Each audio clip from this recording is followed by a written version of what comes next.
KPBS On Demand is supported by UC San Diego's Art Power, presenting cellist Joshua Roman, performing from his album Immunity, alongside music by J.S. Bach and more. Sunday, June 22nd at UC San Diego's Epstein Family Amphitheater. Reserve your tickets at artpower.ucsd.edu. Good morning, I'm Debbie Cruz. It's Wednesday, August 16th. The heat wave in the state could soon lead to a flex alert for San Diegans. More on that next, but first, let's do the headlines.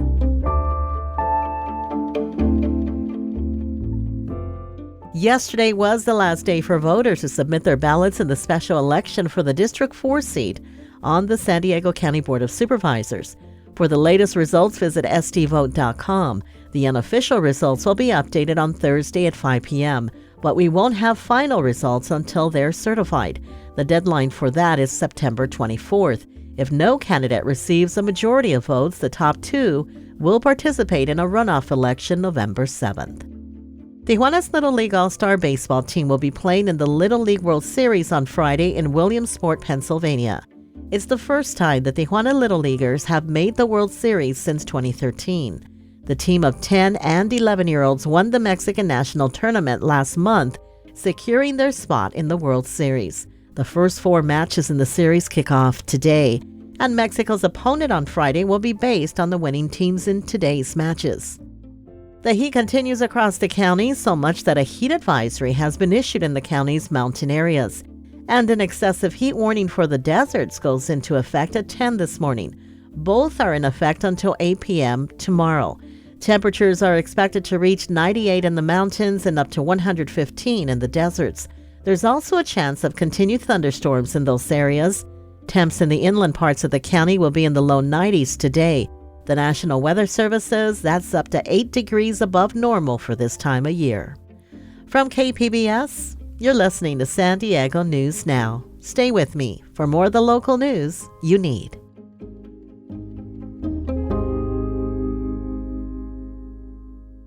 KPBS On Demand is supported by Latino Legacy Foundation, presenting their Storyteller series, Reach for the Stars with Ellen Ochoa, the first Latina astronaut. Welcome Serenade by the all-female mariachi Amapolas, Sunday, June 29th. More at latinolegacyfoundation.org.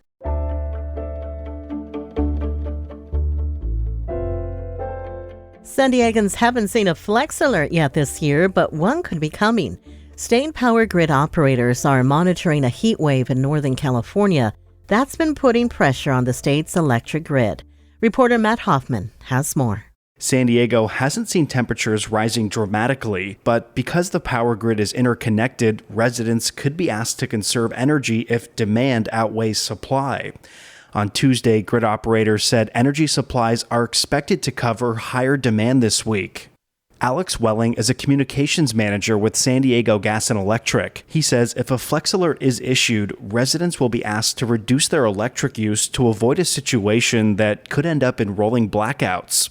He says those are not anticipated, but people should be prepared for the unexpected. What I mean by that is, God forbid, there's a fire that takes out a transmission line up in Northern California, or some other natural disaster emergency happens that takes out a source of power, then we have to kind of rethink what we're doing. Matt Hoffman, KPBS News.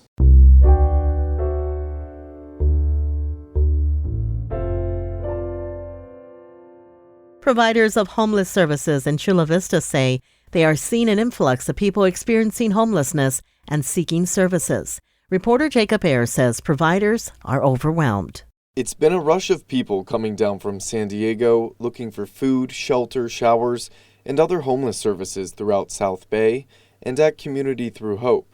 Sebastian Martinez is the executive director of the Chula Vista nonprofit organization. Normally that food lasts us Monday through Friday, but right now we're running out Wednesday and sometimes we're running out midday. He says the number of people wanting services has doubled and even tripled on certain days since the San Diego camping ban took effect. Chula Vista Mayor John McCann says the city is considering a similar unsafe camping ordinance to San Diego. Jacob Ayer, KPBS News.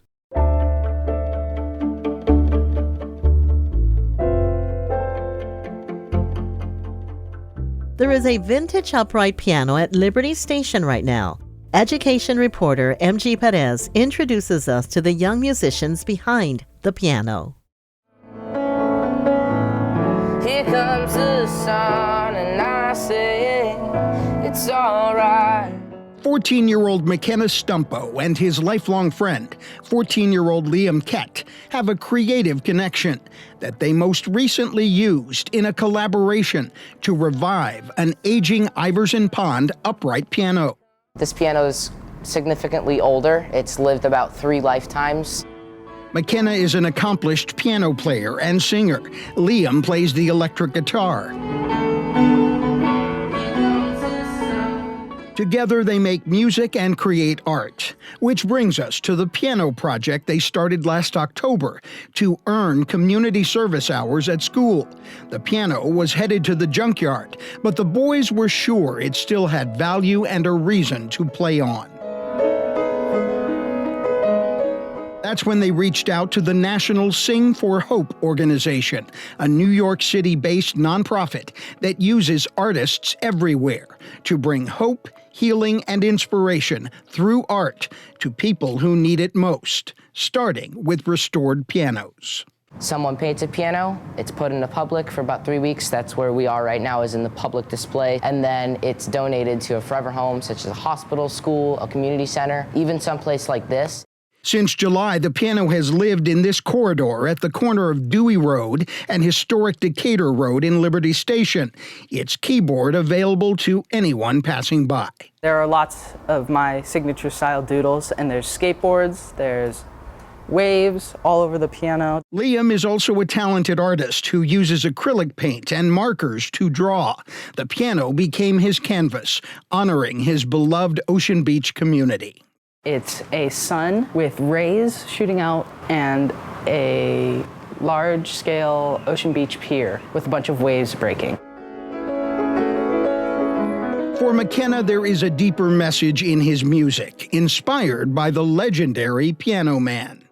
Coming down here, you'll see little kids tinkering around on the piano, and who knows, maybe that could inspire someone to take lessons and become the next Billy Joel.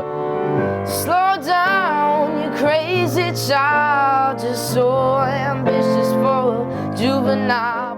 Last year, this incoming high school freshman was named one of San Diego County's most remarkable teenagers for his commitment to community fundraising and for his Billy Joel-like talent, too. Usually, it's just him and his piano, which is what I do. It's not, I don't have a backing track, any backing vocals or whatever. It's just me and my piano. His music inspires me. I mean, I can't think of a Billy Joel song I don't like. McKenna also helps save lives as a junior lifeguard along San Diego's beaches. Here, he uses a surfboard and his training to make a difference. But with the sound of the waves, you can also hear the passion of his musical talent and how he uses it to help others.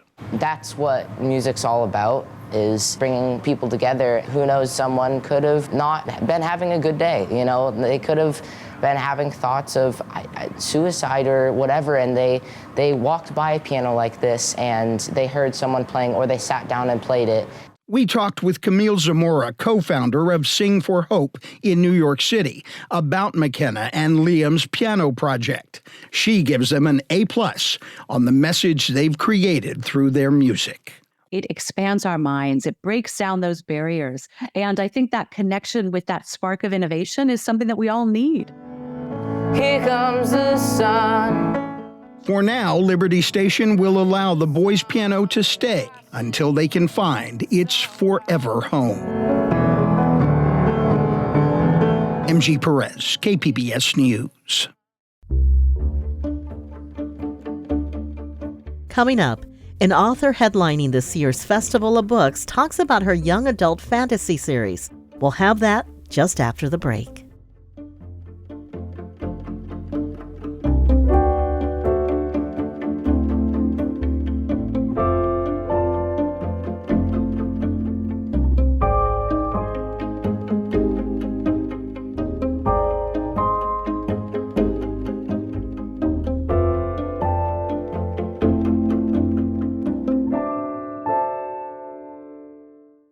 KPBS On Demand is supported by UC San Diego's Art Power, presenting cellist Joshua Roman, performing from his album Immunity, alongside music by J.S. Bach and more, Sunday, June 22nd at UC San Diego's Epstein Family Amphitheater. Reserve your tickets at artpower.ucsd.edu.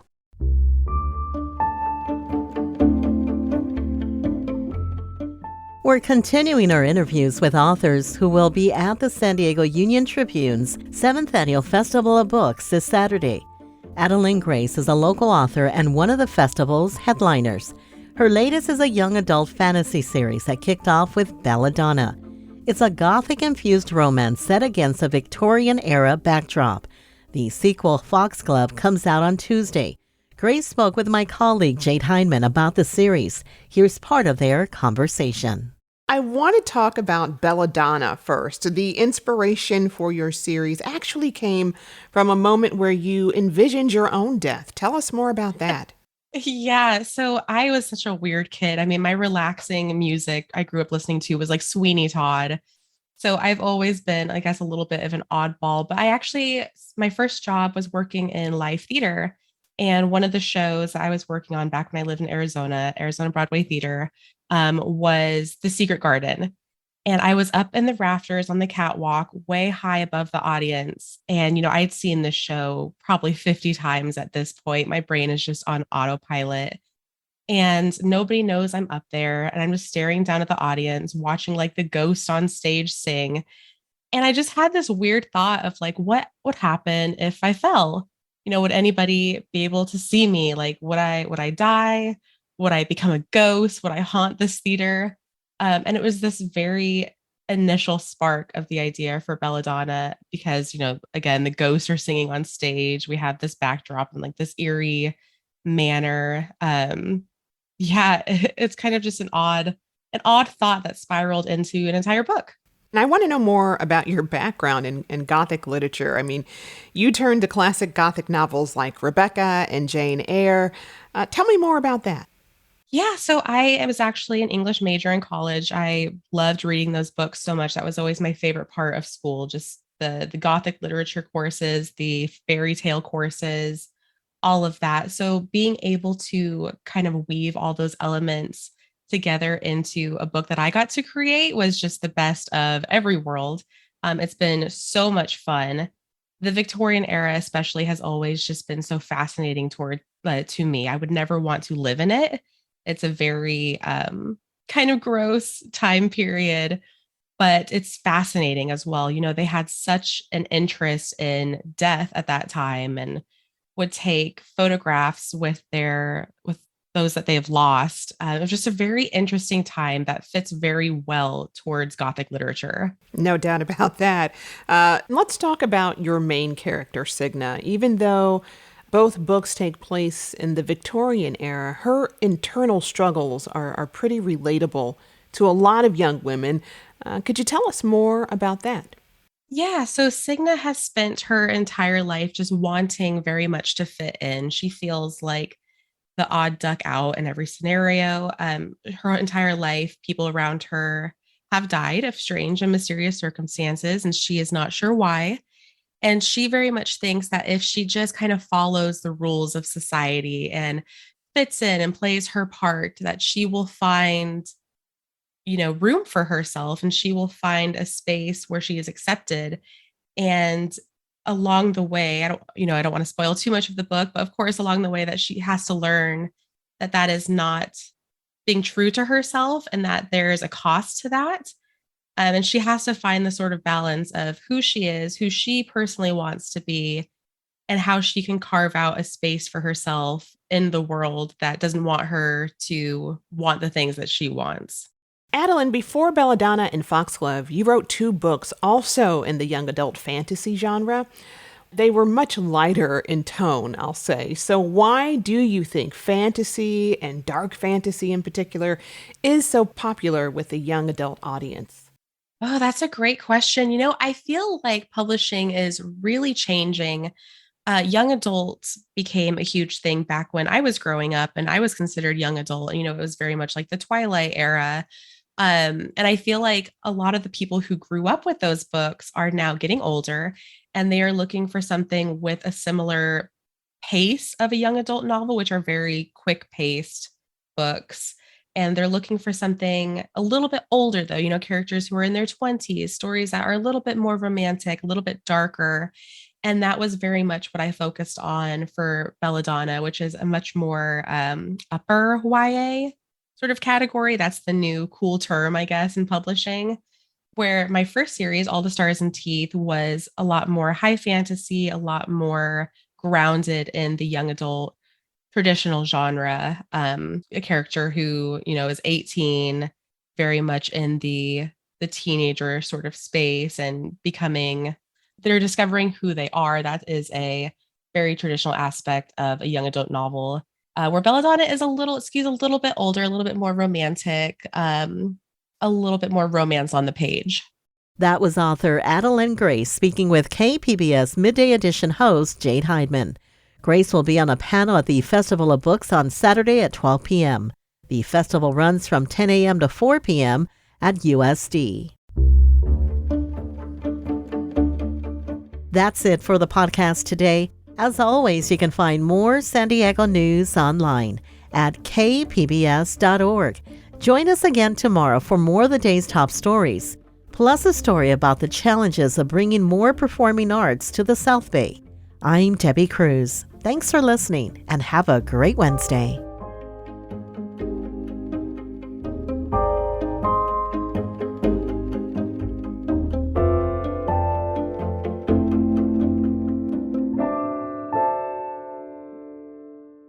KPBS On Demand is supported by Latino Legacy Foundation, presenting their Storyteller series, Reach for the Stars with Ellen Ochoa, the first Latina astronaut, former NASA director, and San Diego native, Sunday, June 29th. More at latinolegacyfoundation.org.